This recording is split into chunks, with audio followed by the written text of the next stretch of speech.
Okay, this is my 1995 FJ80. I've had an intermittent starting issue where sometimes, usually after the car's hot and I've been driving for a while, I'll go to turn it back on and it just, nothing happens. You turn the key, you see the voltage drop on the voltmeter, but it doesn't crank. And a lot of times if I put a jump box on it, it'll crank up. And a lot of times if I just wait a few minutes or something, or just keep trying, it'll crank.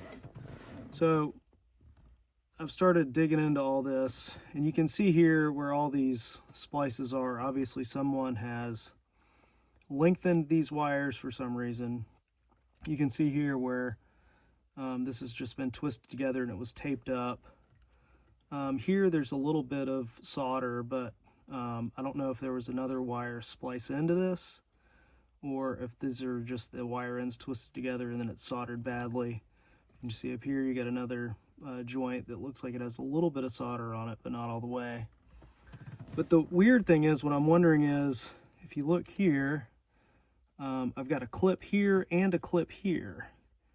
And I can't really see in the wiring diagram if this is like an extra piece that somebody put in here just to gain some length after cutting stuff out of here, or if this is supposed to be like this. But you can see down even here too, you got wires that are exposed. This is taped up. So I'm not sure if this is how it's supposed to be. Obviously this stuff is not how it's supposed to be. I've got a weird splice in here, which I figured out goes to the relay for the rear heater switch. Sorry, I can't. But here's the rear heater switch wire that comes down and goes into this down here.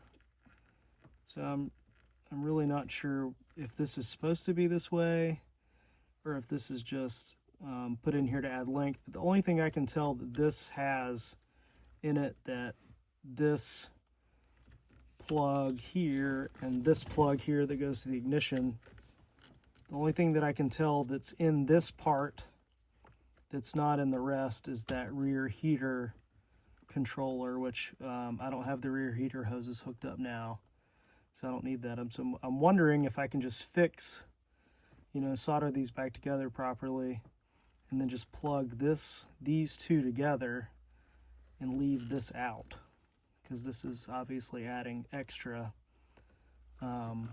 extra length that the current has to go through with more bare wires. So if anybody has any idea of what I need to do here, help me out. This is my first wiring endeavor, and it seems to be someone's added extra. So I appreciate any advice. Thanks.